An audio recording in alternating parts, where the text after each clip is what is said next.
It's ClandesTime.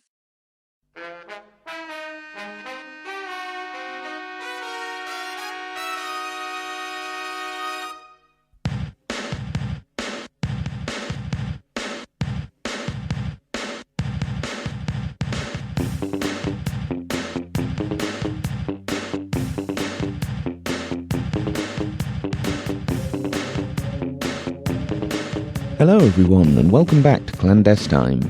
I am Tom Secker, coming to you from the grassy knolls of North Yorkshire, and this is episode 66, Homeland Season 5, episode 12. I am now convinced that he was a vital member of the terror cell that planned this attack. What do you want? Where is she, Yvonne? Tell me she is in custody. She's out of surgery. The hematoma was very large. There are hundreds of people on the platform, thousands in the station. That train will push the gas everywhere.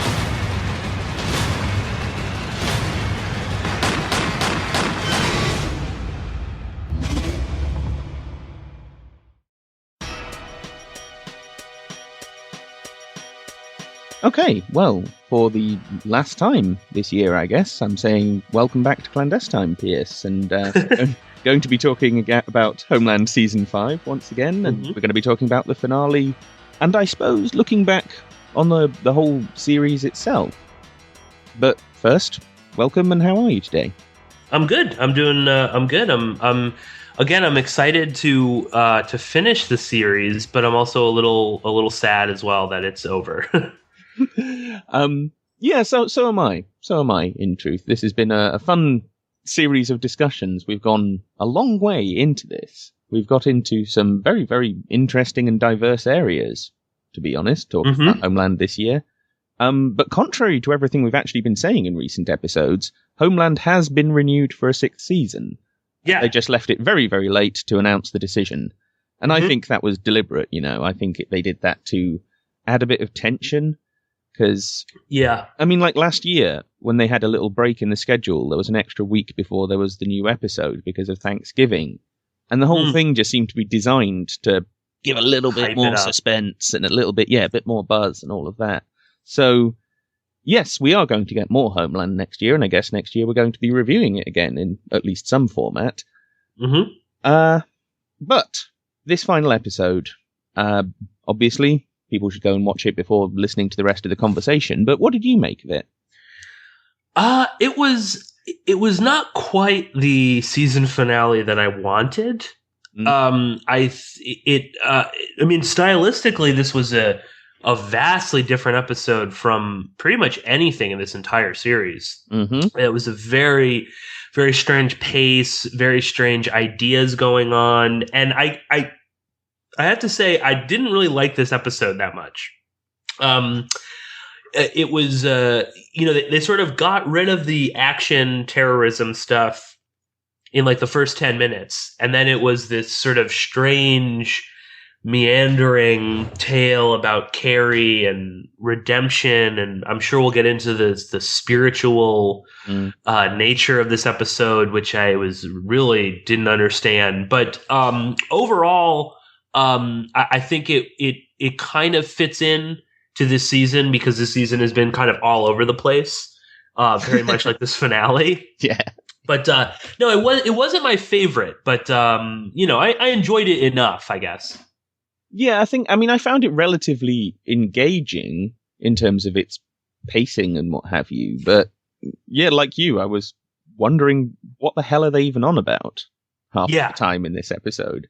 But just to summarize it, so right at the beginning, Carrie, of course, prevents the sarin gas attack. She kills Bibi and Kasim in the process, although Kasim had already been shot by Bibi and was probably going to die anyway. But the sequence ends with Carrie thanking Kasim for saving Quinn's life, and Kasim dies in her arms.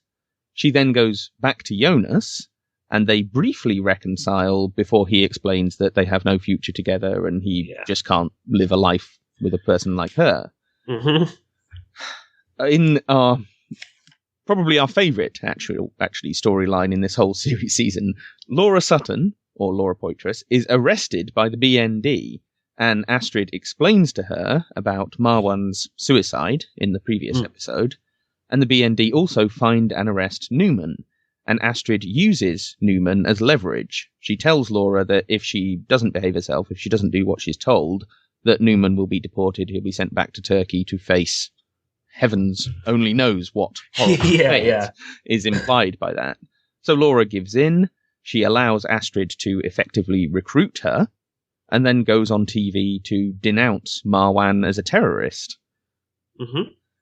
After Carrie has been dumped by Jonas, she goes back to the hospital, and she finds out that Quinn has had a massive stroke and he's undergoing brain surgery, and blames herself somewhat for this. She goes to the chapel and has some sort of what I can only describe as an odd religious experience. Mm-hmm. It's not really clear to me what all that's about. Then, several days later, we see Dar Adal in the hospital. I like that scene. And he gives Carrie a letter that Quinn had written to her to be delivered in the event of his death, effectively. She starts reading it, but she's interrupted by Saul, who tries to get her to rejoin the CIA. He tries to get her to sign up again, and she refuses, of course. Mm. She then goes to see Otto During, who proposes to marry her. Yeah. In effect. Mm. Or at least that they start some kind of intimate relationship. She doesn't say yes, she doesn't say no. It's all left hanging. And in what was probably the most satisfying part of this whole episode, Allison has been hiding out in a Russian safe house that also appears to be some kind of transit point for underage girls to be sold into prostitution. Just in case the Russians didn't look bad enough by this point. Right. They've got all they look like, paedophiles and prostitution traffickers.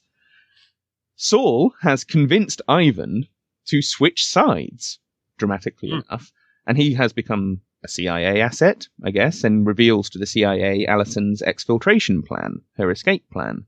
And this culminates with Allison being smuggled back to Russia in the boot of a car, and there's a CIA ambush, and Allison and the two Russian guards are killed Godfather style, like James Caan in Godfather.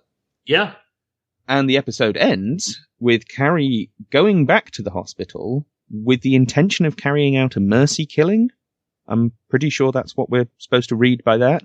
Mm-hmm. And we hear Quinn's voice reading the letter that he wrote to her, and he explains that he wasn't allowed to have a normal life, and that there was always something drawing him back to the darkness, and that he actually welcomed his death. He was almost looking forward to it in a way. And then, as Carrie is standing over his hospital bed, there's another flash of light, like the one in the chapel, which I guess is Quinn dying? Yeah. Or possibly not. Anyway, I found the whole ending, at least, pretty miserable. Yes.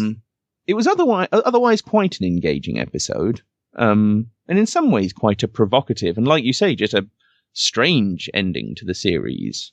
Yeah, what are your overall thoughts on all of the stuff that happened here? Well, I guess first off, they make a big deal about these season finales, like all television shows, the season finale, that's where everything happens, right?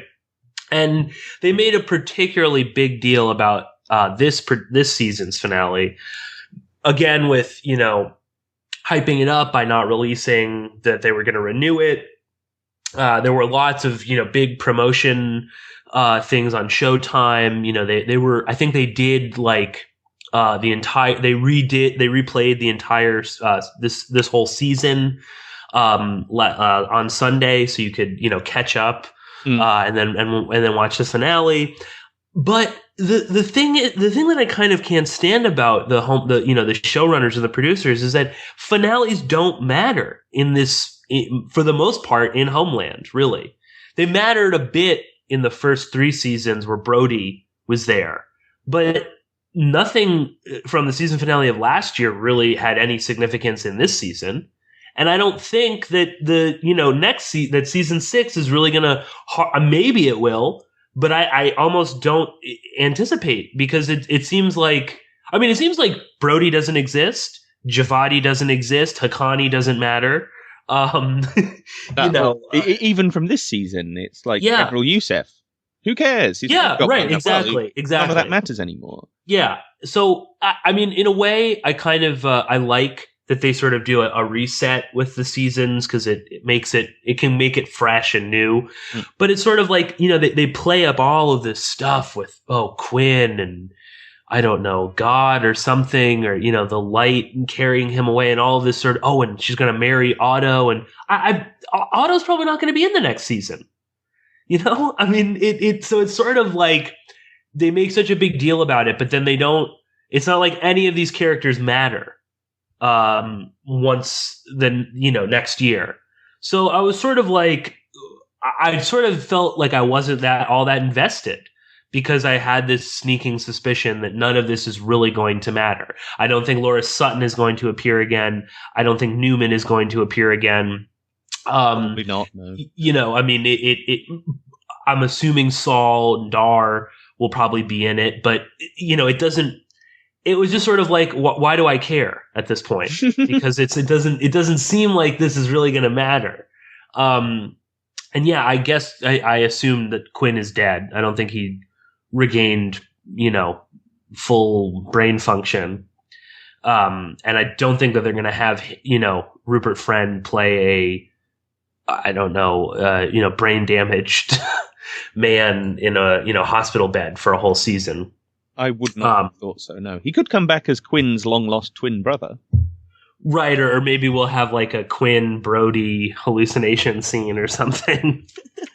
I will say again, too, the whole Quinn in love with Carrie, I didn't like that in the last season. I felt like it was tacked on. I really enjoyed them as this sort of platonic love, that they respected each other. And I don't buy that Quinn would ever be attracted to a woman like Carrie. Astrid, yes, but Carrie, no, I don't really. It just seems stupid. And it seems like, and his whole, I guess it never happened between us. It's like, were you really hoping that it would? But anyway, I mean, it was just a bizarre episode. And, this series, unlike a lot, if not all of the sort of CIA assisted films and things that we talk about, doesn't really do the occult or spiritual stuff or any of the kind of, black magic that we see in a lot of CIA assisted films and things. And I think there's a reason that Homeland doesn't do it. And that's because it's awful when they try. And this whole, Carrie in the chapel and then that little girl who looks, turns around and gives her this like death stare. And then the room fills with white light and it's like 4 days later. I just didn't understand it. I don't know what they were doing. I think the show should stick to terrorism and the thriller sort of espionage type show because they can do that very well, as evidenced by by this season. But this whole I have no idea what they were trying to do there, and it just seemed like that this is not that show that you're doing right now. Well, this is what I was going to ask you about. Was these two different flashes of light, one about halfway through the episode and one right at the end? What on earth are we supposed to make of these? Because when I was watching it the first time, I've watched the episode a couple of times. The first time I watched it, my live reaction was, what, has Carrie now died? And is the rest of this episode... Is the rest of this episode her, like, death dream? Or has she had some sort of whatever? Has she passed out in the chapel and this is all just some hallucination inside her head? I mean... Oh, and she starts to hurt herself, too. I forgot about this sort of self-harm. Yeah. Well, she goes into the chapel and she's kind of staring off, not really knowing how to respond. And then she, I don't know, pinches herself in the hand, sort of twists the flesh in her hands to start making herself cry. And at that point, this, like you say, this little girl sat there with her mother at the front of the chapel, turns around and stares at her, trying to do, Kid from The Shining kind of thing. Yeah. And that goes on for longer than was ever necessary. Yes. Then the kid turns back, and then we get this strange flash of light. And it's never explained, it's never resolved, it's never outlined. Like I say, my initial reaction was, what, is the rest of this episode some sort of dream or whatever? I don't think it was. No. From having then watched the rest of the episode. But yeah, I really, really did not understand where they were going with that. because I get the idea, Carrie's coming to these realizations that, she fucked over Jonas, and that's why he doesn't want to be with her anymore. It's because she's, quite dangerous often to the men that she's close to, and pretty much anyone she's close to for that matter. Then she goes to the hospital, finds out Quinn is very much at death's door, and she kind of thinks, is this me that did this? Because, of course, they woke him up, and he didn't know a damn thing. He couldn't tell them a damn thing. He was practically dead already. But I'll tell you, Carrie, yes, it is your fault. This whole thing is your fault. Pretty much everything that's happened to Quinn is your fault in this whole series. More or less, that Brody died is your fault. All of this sort of awful stuff. Yeah, it was you, Carrie. Well, it wasn't a large part of why everyone died in the embassy in the last series. Quite a lot of that was down to Carrie, and because she was, fucking this young kid that was cousin, whatever he was, nephew of a senior terrorist, Haqqani. So she is a bit of a walking disaster zone. This so maybe it's good that she turned down Saul's offer to rejoin the CIA. And I love that. He goes, you'll have complete autonomy. You can basically do whatever you want. And I'm thinking, really, Saul? You think that's how to win the war on terror, is to let like the least stable woman in Europe with all the toys that the CIA's got to play with? Really? But yeah, I mean, is there anything you can make of this kind of these religious moments in? I mean, they've hinted at it throughout this whole series. Obviously, we have at the beginning that Carrie has, refound her Catholic roots, and she's receiving communion and whatnot. And then there's that bizarre scene between her and Otto in Otto's chapel, where Otto talks about how difficult it is to be a Catholic and all of this sort of nonsense. Yeah, it's really difficult being a billionaire Nazi,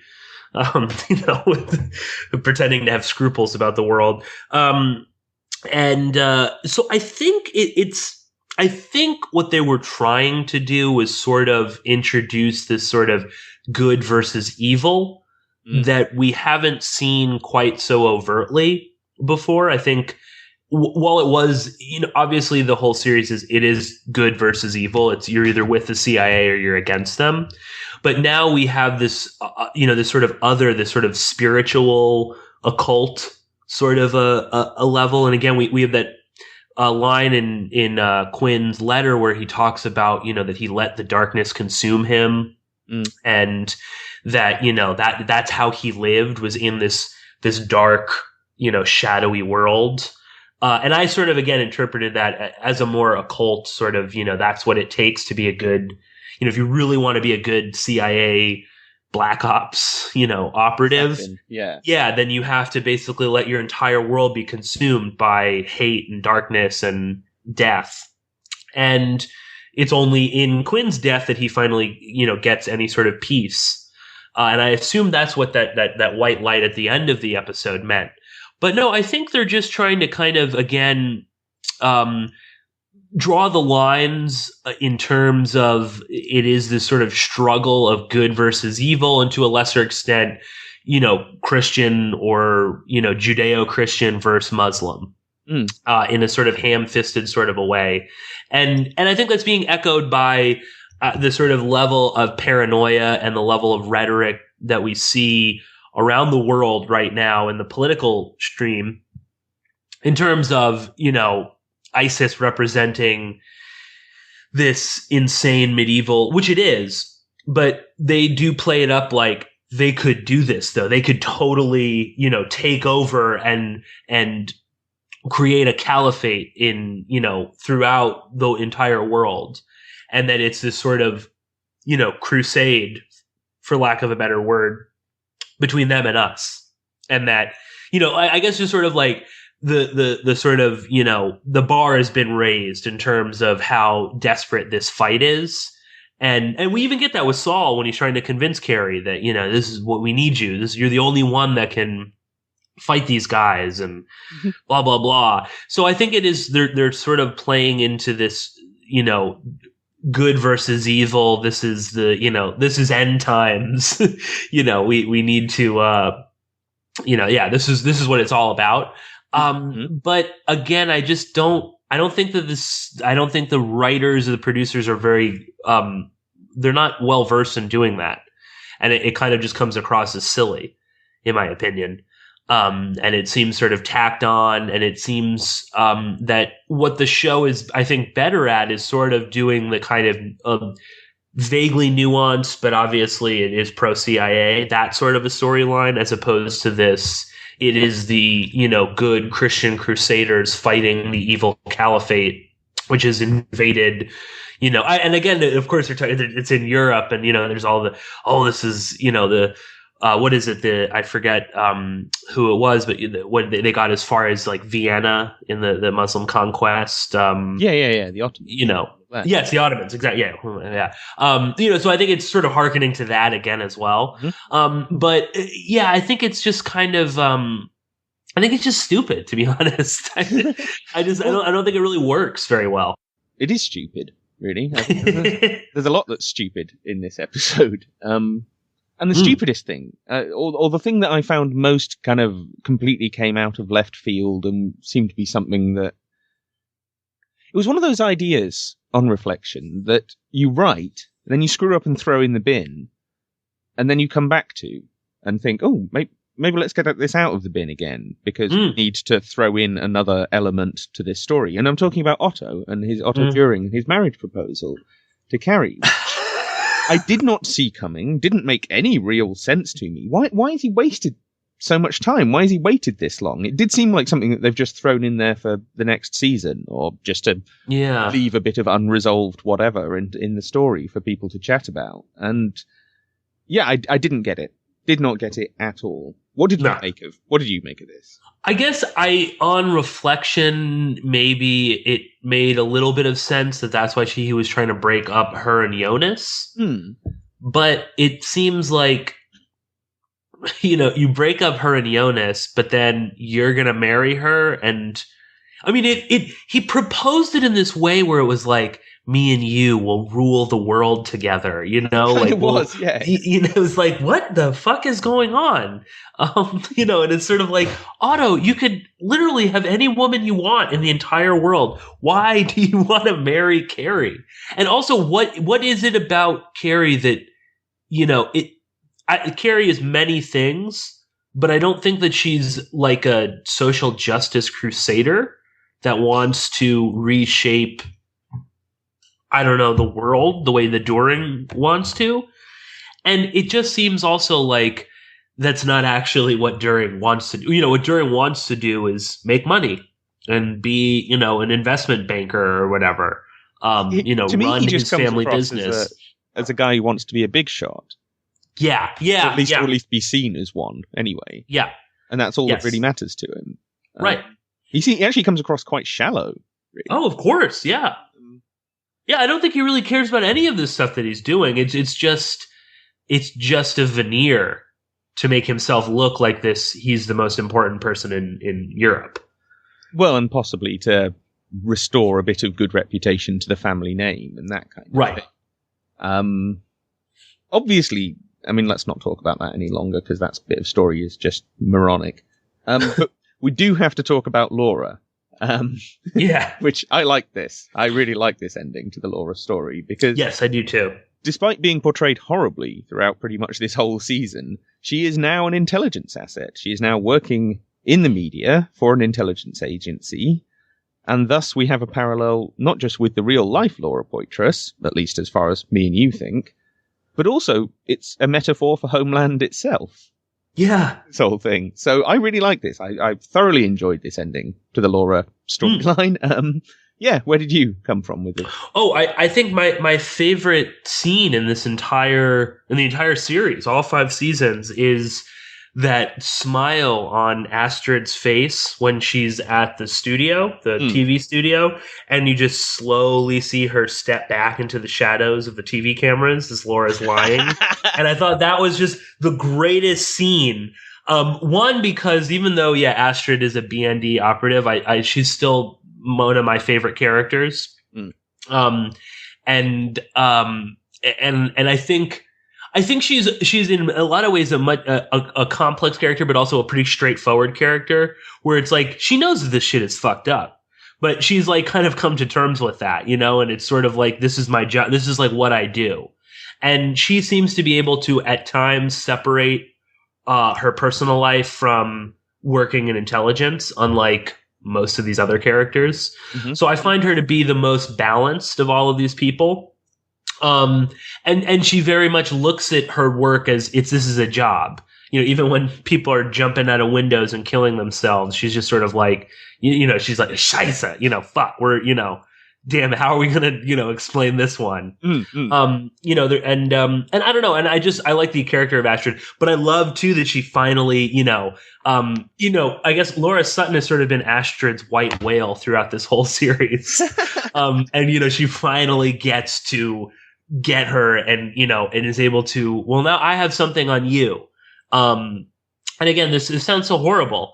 But I sort of wanted that to happen. And again, that's the power of Homeland is, having that you identify with these pretty nefarious characters and intelligence, and you want them to succeed at screwing who's supposed to be our hero, the muckraking journalist. But no, just that whole scene, I think, was also just a metaphor for not only Homeland, but this is how the world works. There's always some, shadowy figure smiling in the background of news cameras or television or movie cameras or just media in general. This is really what's going on.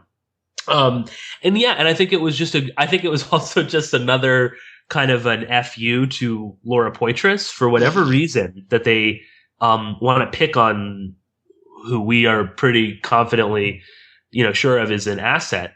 I just thought that was a great, and just that look on Astrid's face, like, yes, I finally got her. That was a sort of vitriolic thing that I didn't quite get with Allison in this episode, but I like that Astrid at least got, she kind of got her white whale. Yeah, she nailed some ass. Yeah. Yeah. Well, let me ask you then, do you think there's a possibility that within the CIA you have one group of people who are presumably running the likes of Snowden, Poitras, possibly Greenwald, whoever else, but you've also got the people who are working on Homeland? Would they necessarily know? Would the people making Homeland necessarily know that Laura Poitras is ultimately somewhere down the line an asset? If that's true, assuming that is true, but... Or, I mean, because I get the idea, most people within the CIA probably genuinely hate Laura Poitras. Sure. And Glenn Greenwald, and probably hate The Intercept. So, perhaps what we're seeing here is not all that, it's not ironic or any form of doublethink or anything. It's actually just a result of maybe some people just don't realize how big the game is and how complex the game is. Don't know. What do you make? Do you think that's plausible? At least, I mean, I think. Oh yeah, I think it's plausible anyway. Definitely, yeah. Well, that's the thing. The more and more you start looking at people like Alex Gansa or what's her name, Leslie Linka Glatter, who she's an executive producer and she directed this episode as well. And we can get into her later. But yeah, I kind of wonder: are they aware? Did they write? It's easy to think, oh, well, it's a CIA show, so everyone involved is sort of a CIA asset, and they know the game, and that's why they portrayed Laura Poitras in this way. But what if it could be the Astrid of the Homeland set, who's, do it like this, and they just sort of write it, and they're, okay, yeah, sure, you're CIA, so yeah, we'll write it like this. I don't know. I think as for as many people out there that don't buy the Snowden narrative or subscribe to something, that we talk about, there's so many more people that totally buy it. Mm-hmm. And especially if it's some sort of quote unquote authority figure, like an intelligence operative telling you a particular thing, especially if you're so deeply enmeshed in this world, I think you would just buy it no matter what, without questioning. So I do wonder the extent to which they're aware of the memes and ideas that they're putting into this own show and how that really reflects a much larger picture. So I don't know. But I'm not sure. No, sure. Well, just picking up on the other little bit of this storyline that they finished off, I guess we're never going to see these two again in Homeland. I didn't like the way that they ended it with Newman. I felt it was a bit rushed. I think the whole season, they just didn't exploit this character enough. They didn't exploit the actor enough. I think he's a good actor. I liked watching him on the screen, but they barely gave him any screen time. They barely gave him anything to say. Right. I understand he's a cartoon, he's a cardboard cutout, but I just felt they could have done so much more with him, and they have done with some of the other hacker characters we've seen in films, whether CIA assisted or not. And yet he was so simplistic, and the way they just conveniently wrote him out of the story, I was horribly dissatisfied with that. I always wanted them to do more with him. Mm-hmm. Sure. What? So now we find, he has asylum status. What the hell did he do in Turkey? Mm-hmm. Why is the Turkish government gonna torture and murder, disappear this hacker? We never find out. Yeah. And of course we're never gonna find out because Newman's never going to appear again. No. He destroys his cell phone after Laura says goodbye, and that's the end of it. I think he was just a sort of a loose end that they never really worked on. So then they were like, all right, screw it. Let's just get rid of him. Mm-hmm. He's just another real bad Arab. Well, I suppose, but at the same time, they couldn't just kill him. Killing him at that point would have seemed far too over the top for what he'd actually done. So maybe that was it as well. They were just caught between a rock and a hard place. They can't kill him off, but they need to get rid of him. So they just came up with this lame, let's show him throwing his phone away and then scurrying off into the shadows. Yeah. And that was all they could do, because that's all they could be asked to come up with. But any other storylines from this episode that you want to pick up on here? I liked the Saul and Yvonne scene. I did. That again, that's what Homeland does well, is this sort of spy versus spy, and they do very well this Cold War, or the resurgence of the Cold War. And I know that Alex Gansa is very influenced by Tinker Tailor and John Le Carre and all that sort of stuff, and I couldn't help but think that was sort of the Smiley Carla interrogation, or that was sort of an acceptance that, and both of them were, Saul was kind of like, I would like to talk to you again. You're good. And there is that sort of gentleman's game, to espionage, and the sort of acceptance of, hey, Yvonne, you're good. You duped everybody. You should be proud of this. You did better than anyone else did. And I'm kind of giving you an out. You can go to Wyoming, you can ski year round. Provide us a little info. It'll be a fairly cushy life. No one's, hopefully no one's going to go after you. And we can both get Allison, who's obviously now screwed you, because, there were some scenes there with Yvonne where it's like, you're not getting out of this, and furthermore, I don't know why on earth they would get Allison out and leave, this one of Moscow's spy masters to rot in Germany. That makes no sense. Allison has it's also like, now you're going to have to bring her back and then convince the Russian public of, all of this. This is, great. She's worth it. Blah, blah, blah. I mean, what's going on? And it's like, why? I don't know. I mean, maybe the Anna Chapman sort of thing, but that made no sense to me. I was like, you're going to let Yvonne suffer and you're going to get Allison out? I mean, it made no sense. But I liked the Saul and Yvonne, them, I liked when Yvonne was like, it was me. I'm the one that suggested she tried to seduce you. Yeah. And sort of a like, and that's the point at which he turns. That's the point. Yeah. He and there was something nice. There was something nice there too, where he was just sort of like, I'm sorry, but you were an easy target for me. You had just broken up with your marriage had fallen apart. You're middle aged, and it was sort of a like active younger woman approaches. Yeah, exactly. Kind of yeah. Yeah.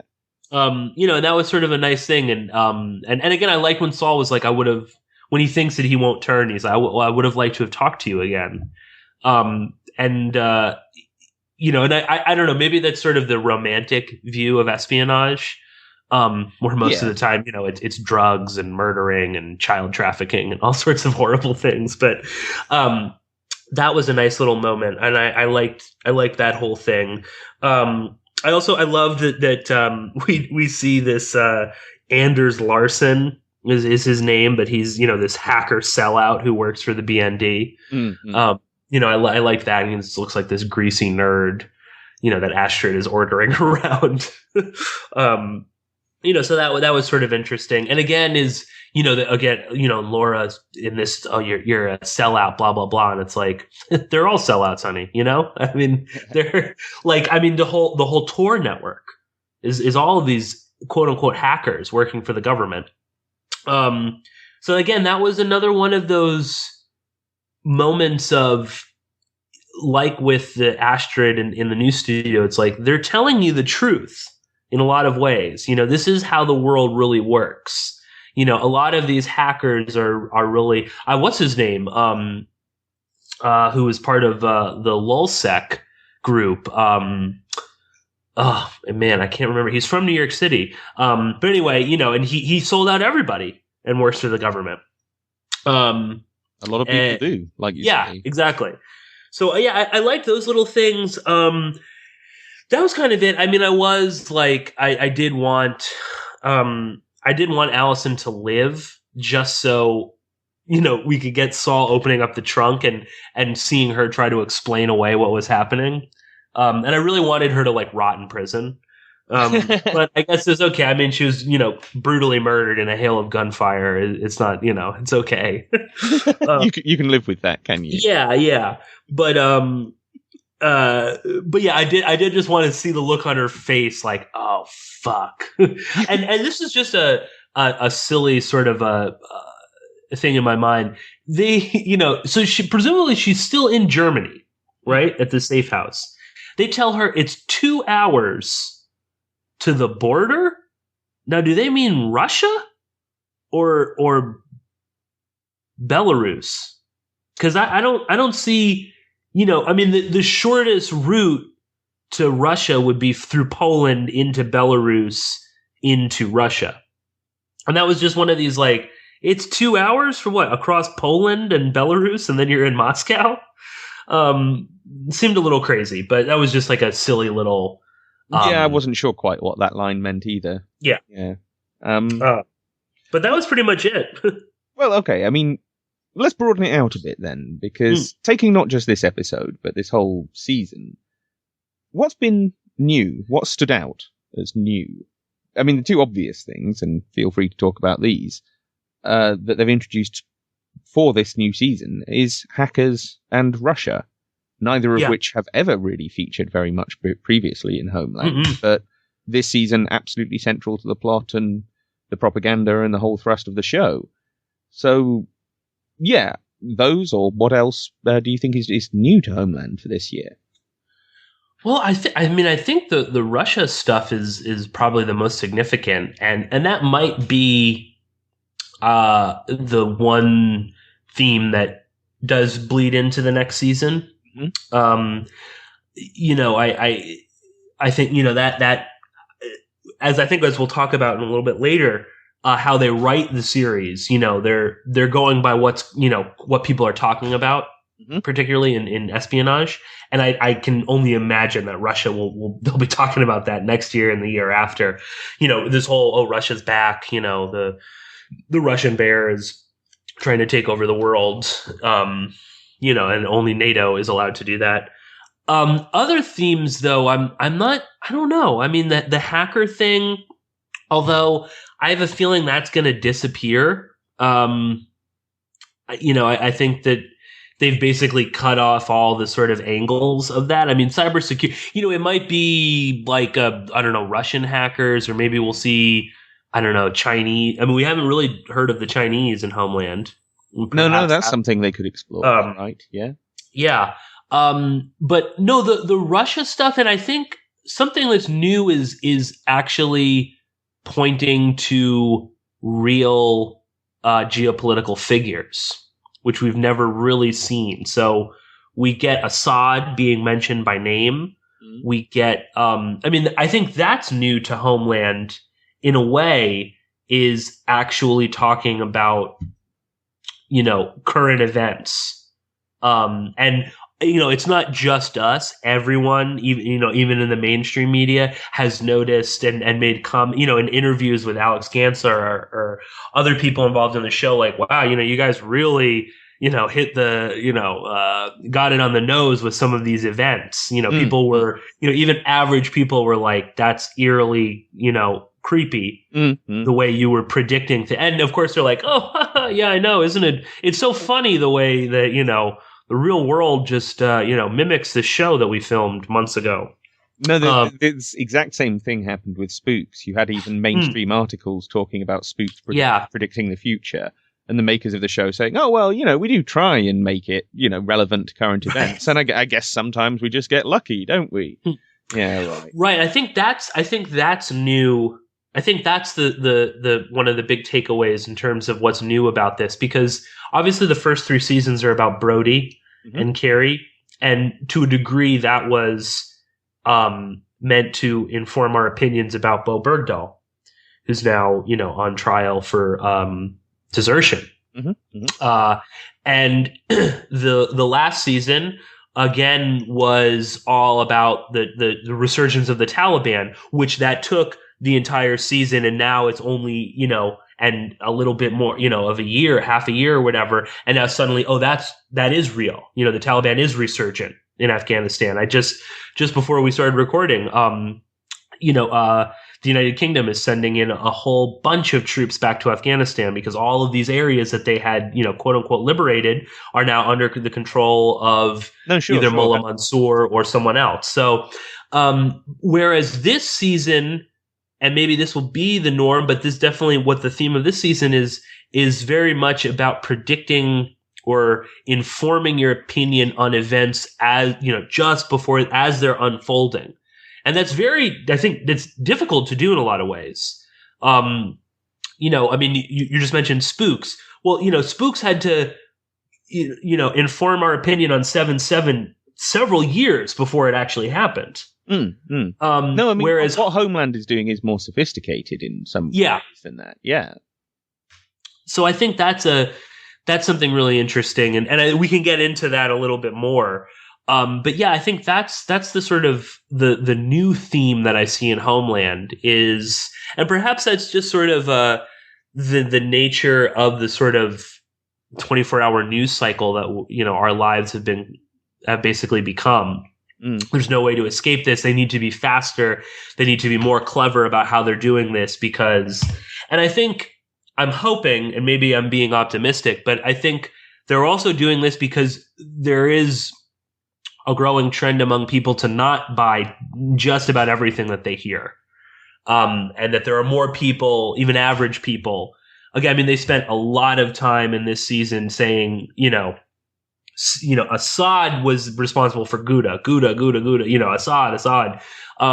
And there was just recently I believe it was the CHP party in Turkey, which is like the sort of, I guess, like the liberal leftist party, mainstream party in Turkey. A couple of parliament members of parliament within that party, again, bringing up this question of Ghouta, and again, providing evidence in a courtroom that it was Turkey that provided this. So, if people won't buy that, I think then, the CIA has to be really fast with getting out this sort of propaganda. And obviously is evident. But by the fact that they were changing stuff in this series because of Paris, that's pretty extreme. That's a pretty bold statement. And then admitting that that's what they did. Yeah, exactly. And then just sort of like, brushing it aside, like, yeah, of course we do. Oh, whatever. Well, we'll get into that in a sec. I've been trying to put my finger on what is different about this 5th season compared to particularly the last one that we studied in quite a lot of depth as well. And to me, it's that they've combined. They always had this element of hyper reality, this element of blurring fiction and reality so closely that you can't really tell the difference. But what they've added in this season seems to be, it's like a destabilization effect on all of that. That it's not just confusing you and kind of selling you myths and whatever, predicting future events before they happen. It's also just like an assault on your, I don't know, confidence in your own perceptions of the world. It makes it all seem so much more complicated. And like you said before, the way they pull the rug out from under you so often, your expectations are confounded. The things that they've been hinting at for several episodes don't actually happen. They're constantly doing this to you. They're constantly twisting you and throwing you this way and that, so that by the end you're not even sure what the hell it is that you're watching. Hence why they could get away with something so ludicrous as these religious moments in a show that is now 5 seasons old, and this is the first time that they've ever really bothered to have any kind of religious dimension. It's almost like they're testing you to see how far can they attack your confidence, your sense of certainty about the world, and still keep you watching. And that's what I think is different, to be honest, about this season, is that they've just gone full balls on the table in that respect. We should stop using that expression, but or maybe we should use it more. But yeah, that's where I'm coming from with it. I think so. I think I think maybe too along the same lines of what you're talking about. Perhaps this was sort of their experimental season of, how far can we push this? That might have been the sort of goal that came from on high. Is right? Is there a way that we can we confuse people even more, or confuse them to the point where they just don't even care? They'll just accept whatever you say, or they won't believe the truth, but they won't believe the lie. So it doesn't really matter. Then it's just, then tune out. What's the name of, Kim and Kanye's baby? That's what's important. Well, or just to treat the whole thing as a spectacle. It's like it's like a soap opera that you can get engaged in and be excited about this twist and that twist. And I'm not just talking about Homeland here, obviously. I'm talking about real world geopolitics. Yes. If you can get people to see that as a soap opera, and so it's all about, oh no, well this week I think Putin's a bit better. Oh no, this is all about Pol Pot or whoever. It's, if they can get people to that stage, then the whole concept of the world stage is manifested, is a reality by default. And not that we're there yet, or even necessarily that close yet, but Homeland does seem to be an experiment in terms of, well, how far can we push people towards that and still get away with a relatively popular show that lots of people talk about, and therefore has an effect and, has a public dialogue about it. So yeah, that's pretty.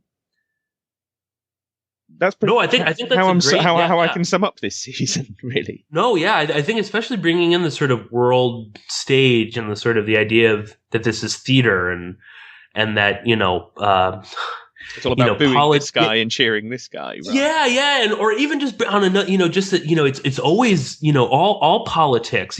Back to the sort of the Greeks and the Romans and the power of theater, of live theater.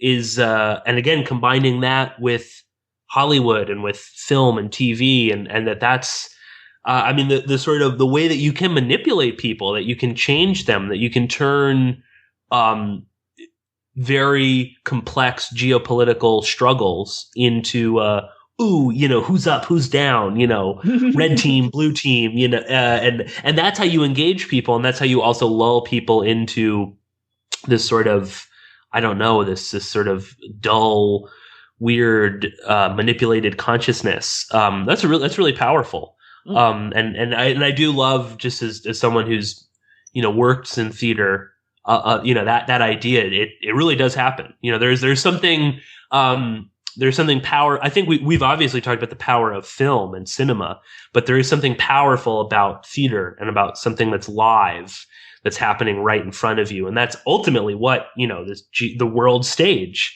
it is one giant stage with all of these actors and, with the producers and the writers and all the other people behind the scenes. You don't really know who they are per se, that are manipulating and orchestrating and coming up with new storylines and all these sort of things. But yeah, I think that's very much what the season has been about, is sort of pushing the envelope in terms of how far we can go with this and how far we can do things. And I mean, I don't know, maybe they went a little bit too far, because as we said, I mean, even, mainstream media is like, how are you coming up with these ideas?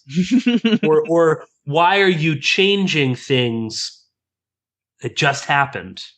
Yeah. That's a question that I think everyone should be asking of the writers and producers of Alex Gansa is, why? Why are you adding in a line about Paris? Is that necessary? Well, and just to maybe hammer the point home, the best line, or my favorite line from this season finale episode, was when Saul says to Ivan, it's whatever he says, I'm good, but I'm not that good. This is a story with so many moving parts, it would have taken weeks to dream up. And I laughed out loud when he said that, because it's like, yep, that's the Homeland writers not only patting themselves on the back, but also telling the audience what it is that they're doing to them. That the way he says so many moving parts, that's the important thing, that this is all in motion. That at any point in this season, when you thought your allegiances were solid, and you thought you knew what was going on and who were the good guys and who were the bad guys, you were wrong. You had no idea. An episode or two later, you were given something that gave you a reason to completely reverse that. So, yeah, I thought that was quite a clever line, to be honest. But at the same time, yeah, it is a little bit of arrogance and self-congratulation on their part. And also, I did just want to say my favorite moment, actually, while we're on this bit, my favorite moment in this whole finale was the shot of Dar Adal asleep in the hospital chair. Yeah. Oh, well, actually, that's like, something. When would you have ever seen Dar Adal asleep? Yeah, sleeping. Yeah. Oh, it seems like he doesn't sleep? sleep. Yeah, exactly. In a coffin, maybe, or something. Yeah. That was also that was actually another. I liked there was the most tender we've ever seen Dar Adal get. And he.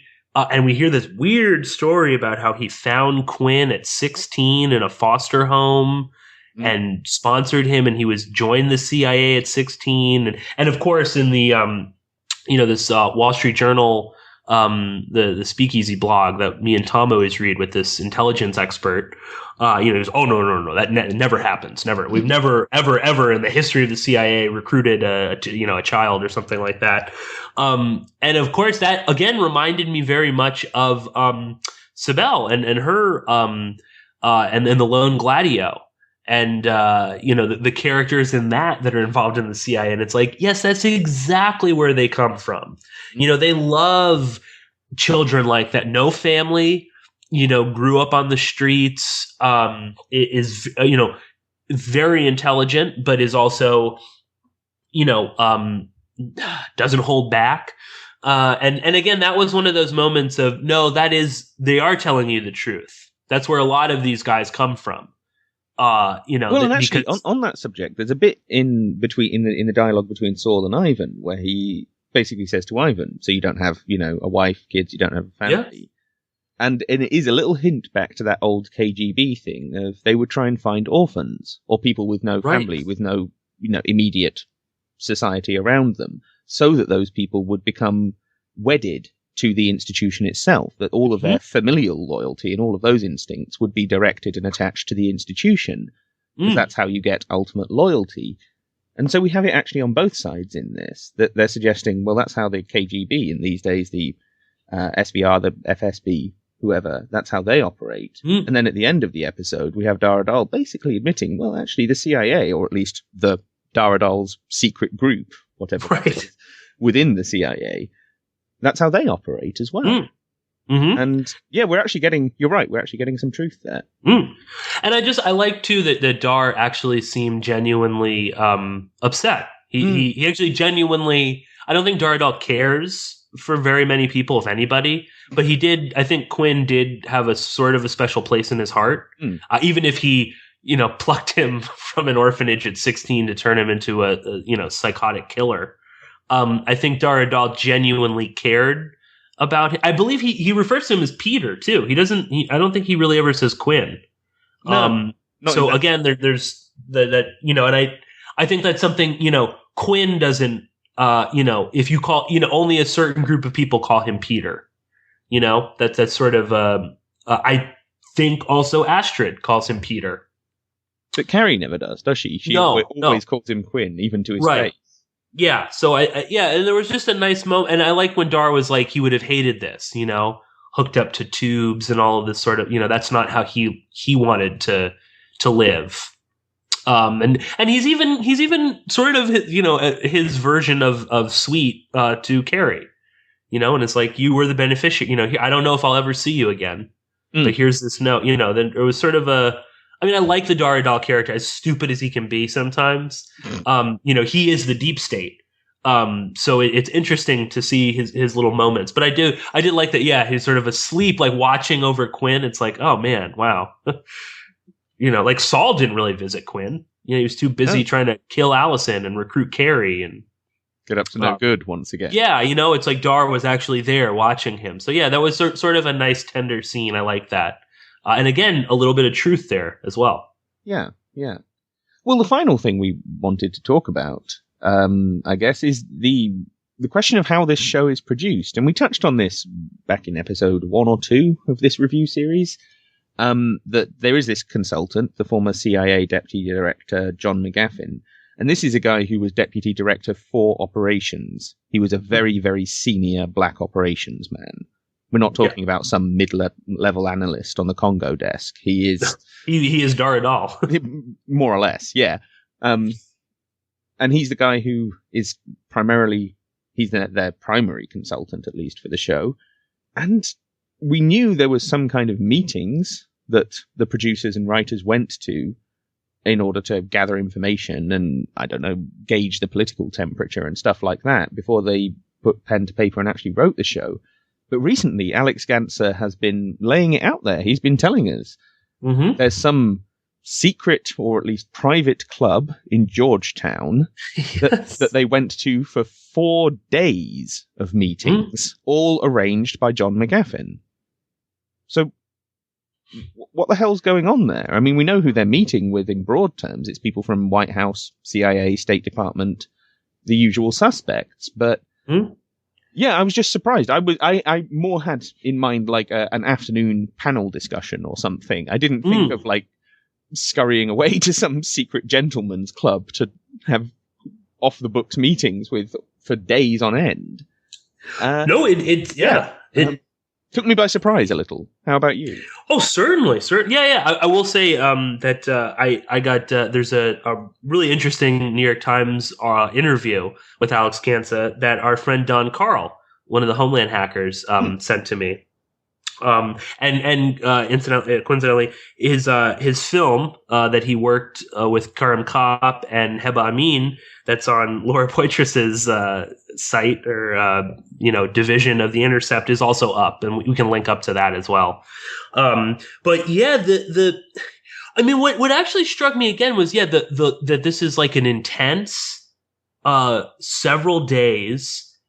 Of course, it's in Georgetown, and of course, it's in some exclusive club that's unnamed. And it's also like, it's not just X. They say current intelligence officers. So we're not talking about analysts. We're not talking about people working in Langley. And presumably, we're talking about people that are in the field, that are out there, I would guess blowing so. up buildings and like Quinn type people. Also, State Department journalists, very interesting. Again, it's like, who are these journalists? I can only assume these are journalists very cozy with the CIA. And then another thing that really struck me was White House staffers.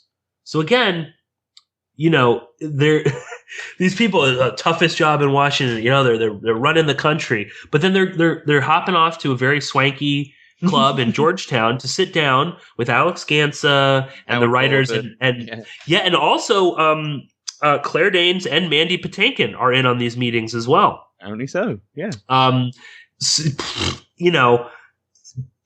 Very odd, very odd. And again, it's interesting. We've never really, we haven't heard Alex Gansa talk about this. And I do wonder how much this has to do with the fact that perhaps in part, the Homeland hack, sort of exposing them a little bit. Also just the general I think it's getting harder and harder to keep some of these things secretive. Homeland is so big. People are aware, and it is like, especially with this season where it's like you're predicting events 24 hours before they happen.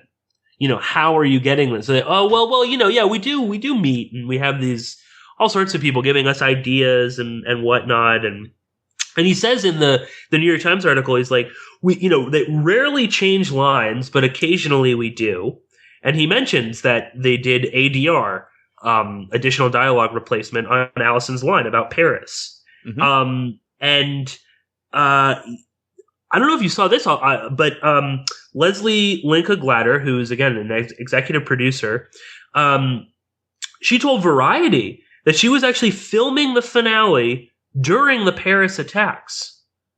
So, and this was just something that was interesting to me because I always assumed that they had shot everything and maybe they were editing, but not that they were still, because the Paris attacks happened on November 13th. That's like, halfway through the season. Yeah. So they're still filming these things. And apparently, and I'm not sure what it is, but Alex Gansa in the New York Times article also said that they rewrote a scene in the finale because of Paris. I don't know what scene, because it wasn't like they referenced it. Maybe they cut some, I don't know. I'm guessing they wrote something out. Yeah. But then what did they write out? What was in the scene that they didn't want to say because of Paris? No, fair question. Yeah. I dread to think in some ways. But I don't know. I don't know. Yeah. No, this is absolutely fascinating stuff. Yeah. I mean, I think they started this with the last season where they were filming it so close to actual broadcast date. So they were filming an episode maybe 6, 7, 8 weeks before it would then go out. But they had to be. Because you remember in last season, we had that line about James Foley. Yes. And that was literally within weeks of it happening. That was actually on the TV. Well, it was within like maybe 3 months of it happening. So it was in, I don't know, a matter of weeks after that they write that into Homeland and then shoot the scene. And then it's a few weeks later that it's actually on the television. So clearly this is something they're doing deliberately. Because they could give themselves much more lead time. They could have written this whole thing by April, shot the whole thing over the summer, and then just sit back and let the editors get on with it. But clearly not. Clearly they are still working on these episodes right up until they actually broadcast.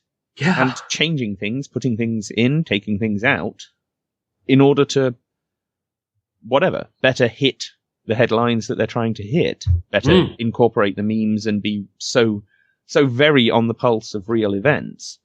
If anything, and I think that now seems to be their motivating factor more than anything else, is that they actually want to get so close to reality that even the mainstream media is turning around saying, how are you doing this and why? Well, actually, they're not really saying why. They might be asking the question of how. But... Oh, no, never why. It's just sort of, well, that's odd.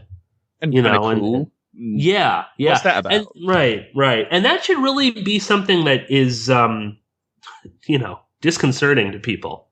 People should be wondering, why are you're filming this so close to airing that you can, rewrite an entire scene? I mean, that's crazy. You would never think of that in a TV show, you know?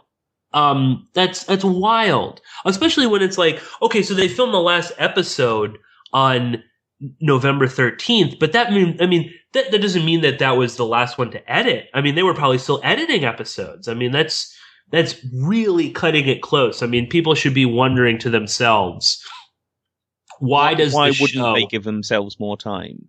Yes. As most shows would. Yeah. And again, why is this show altering details to fit with real world events to that degree? You know, it's not just a little bit. I mean, it's there. Yeah, I don't know. I mean, I don't want to hammer the point home too much, but No, sure. that is really should be more disturbing, I think, to people. Yeah, I think it should be pretty disconcerting to people. And if nothing else, it absolutely proves that when it comes to Homeland, this isn't just entertainment. No. Anyone who tells you that about this show hasn't been paying attention, because Exactly. it has gone so far beyond the normal bounds of what we would call television entertainment that I don't think it really classifies as that anymore. I don't think it is entertainment as such anymore. And in fact, this season was less entertaining than the last one, I would say.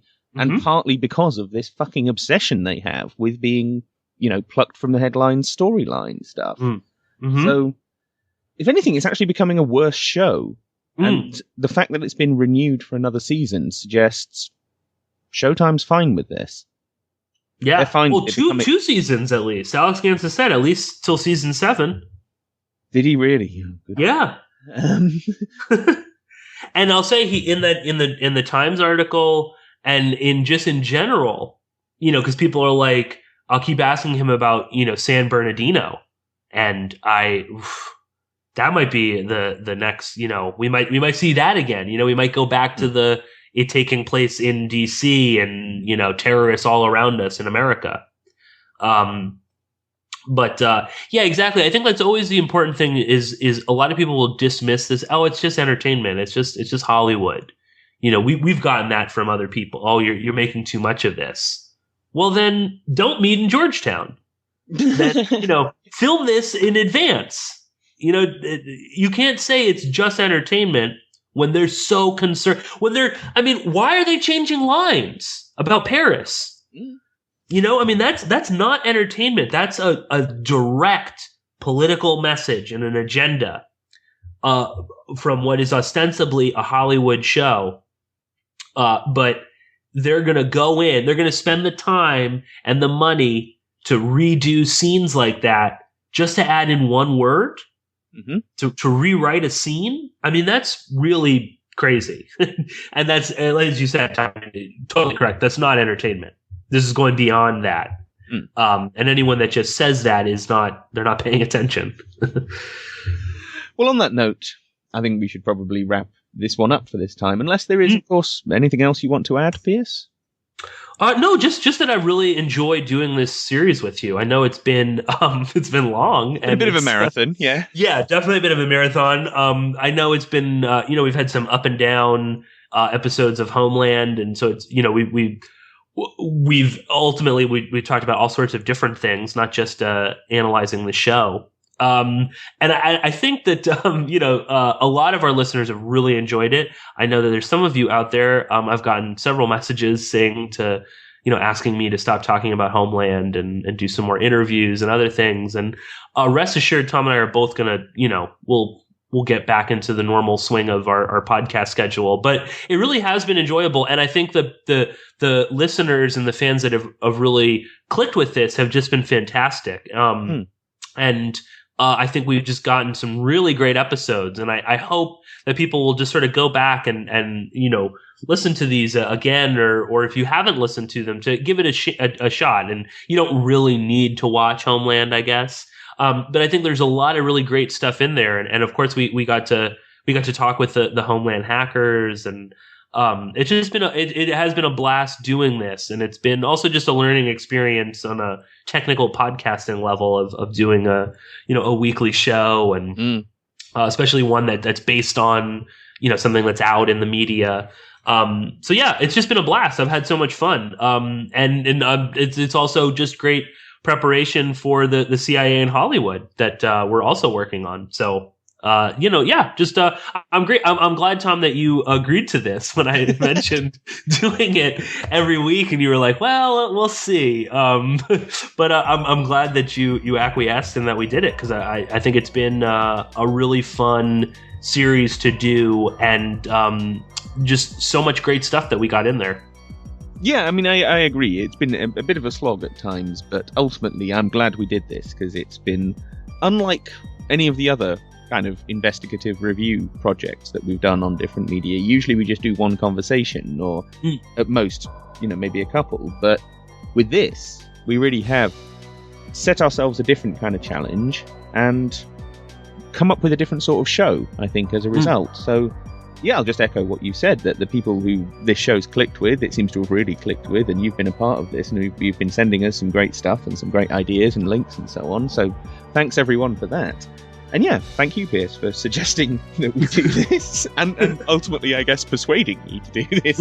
It did take a little bit of persuasion on your part, but yeah, it's been a lot of fun. So that was our conversation on the Season 5 finale of Homeland, so I hope you enjoyed it, and I want to thank all of you who have stuck with Pierce and myself throughout this review series. I should be back next week with a fresh episode of ClandesTime that will look back on 2015. It will be a review of 2015 in state-sponsored media, so that should be a lot of fun, a very interesting episode. In the meantime, I'll invite you all to check into my site, SpyCulture.com, for all of my latest articles, podcasts, document posts, and more. And to remind you to subscribe to my site or subscribe to this show via email, RSS feed, iTunes, Stitcher, and all of those options are at SpyCulture.com/subscribe. If you would like to support my work, then please consider getting a copy of my book, Secret Spies in 7/7, or a download of The CIA in Hollywood. As always, I am Tom Secker, and you've been listening to ClandesTime, so thank you for listening, and until next time, take care.